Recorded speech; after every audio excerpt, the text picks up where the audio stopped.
అందుకే నా పక్కన ఎవరు పెట్టుకోవాలి ఈరోజు ఒక్కడే వచ్చా. నమ్మకండి, చెప్పకండి తప్పు. ఎందుకంటే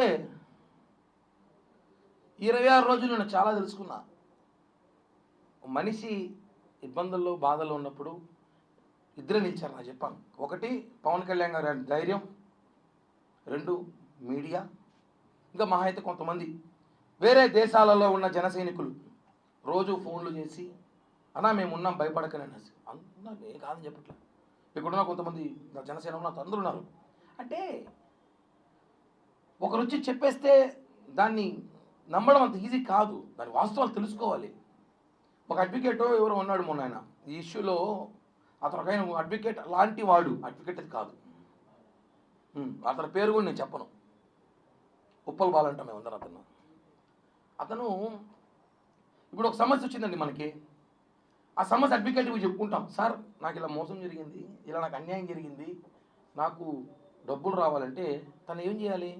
కోర్టులో పిటిషన్ వేయాలి, కోర్టులో వాదించాలి. సాక్షి టీవీ, సాక్షి పేపర్లో కాదు. తను ఏం చేశాడు? కిరణ్ రాయల పైన ఆరోపణలు ఉన్నప్పుడు నువ్వు ఆరోపణలు కోర్టులో చూపించు, అంతేగాని డిబేట్లు పెట్టి నీ పబ్లిసిటీ పిచ్చి కోసం నన్ను వాడుకోవడం కరెక్ట్ కాదు. నీ మీద కేసు వేస్తా, తిప్పిస్తా తిరుపతికి. ఛార్జీలు కూడా నేనే పెడతాను నీకు, అప్ అండ్ డౌన్ ఛార్జీలు కూడా తిప్పిస్తా. సాక్షి మీద కూడా కేసు వేస్తున్నా, చెప్పాను, ఆల్రెడీ చేశాను. ఒకటండి, ఒకరు వచ్చి మాట్లాడేస్తే మహిళ మాట్లాడేసింది అంతే, నమ్మేస్తారు జనం అంతే. వాస్తవం.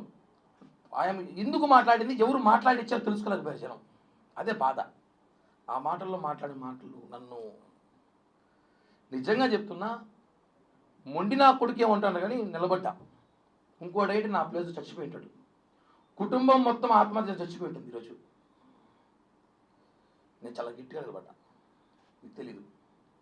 కేవలం ఈ రోజు కోసమే నా క్లీన్ చిట్తో నేను బయటికి రావాలని చెప్పి నిలబడ్డా. సమయం పట్టింది, ఎక్కువ రోజులు పట్టలేదు. తప్పులు ప్రపంచంలో కిరణ్ రాయలు తప్ప ఇంకెవడో తప్పు చేసాడు లేడయ్యా. నా గురించే దేశం అంతా మాడుకుంది. కరెక్ట్ కాదండి. వాస్తవాలు తెలుసుకోండి, ఏం జరుగుతుందో ఏంటో. ఆవేశంలో ఆవిడ కూడా నా మీద చాలా మాట్లాడింది, నేను కూడా చాలా మాట్లాడా.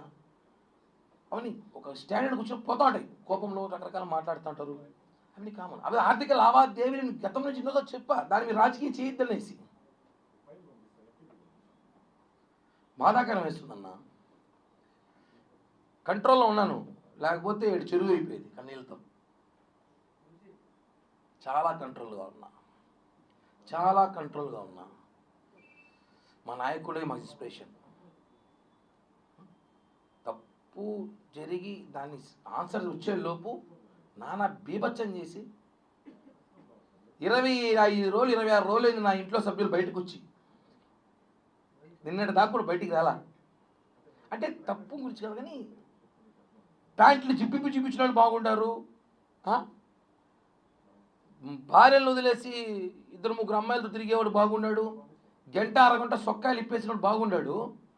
అసలు వీడియో ఒరిజినలా కాదా అనేసి ఆ అమ్మాయి చెప్తా ఉంది. ఆ వీడియోలో ఏముందో లేదో మీరు చూసారు, ఏం చేయాలి, దానికి పెద్ద బీభత్సం చేసి. ఒకవేళ జరిగినా ఒక చైన్ వేసుకుంటే ఇది రాద్ధాంతం చేస్తారా అంటే ప్రపంచంలో చైన్లు అమ్మేడే మానేలు అందరూ షాపులు, బంగారు షాపులు మూసేసేటరా. వాస్తవాలు మాట్లాడుతున్నా. ఎంతమందికి కాలితే నాకెందుకు? నా గురించి ఒకరు ఆలోచించినప్పుడు ఒక గురించి నేను ఎందుకు ఆలోచించాలి? ఈ 26 రోజులు చాలా నేర్చుకున్నా, నా జీవిత చరిత్రలో మర్చిపోలేని రోజులు. ఎందుకంటే అంటే 6వ తేదీ నేను జగన్మోహన్ రెడ్డి తిడితే 7వ తేదీ సాయంత్రం నాకు ఫోన్ వచ్చింది. ఒక వ్యక్తి, నా అత్యంత సన్నిహితుడు, ఆ అమ్మాయి ఏదో సూసైడ్ అటెంప్ట్ చేసి నీ పేరు రాస్తుందంట చూడు అన్నాడు. 8వ అదే జరిగింది.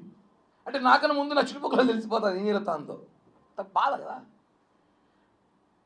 ఏం జరుగుతుంది నాకన్నా ముందు నా చుట్టుపక్కల తెలిసిపోతుంది, నాకు లేటుగా తెలుస్తుంది. అంటే బాధితుడు నేనా మీరా అంటే అర్థం చేసుకోండి ఏం జరుగుతుందో. కరెక్ట్ కాదు ఇవన్నీ. ఒక మనిషి ఎదుగుతామంటే నేను ఎవరు డబ్బులు కొట్టేసి ఎదగల. నా ఉన్న స్థాయిలో నేను అమ్ముకోను, అడుక్కోను, అప్పులు చేసో నా స్థాయికి మించి నేను ఎదుగుతున్నా.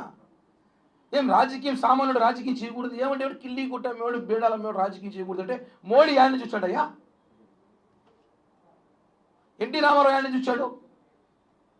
అందరూ పుట్టగానే ఎమ్మెల్యే ఎంపీ కొడుకు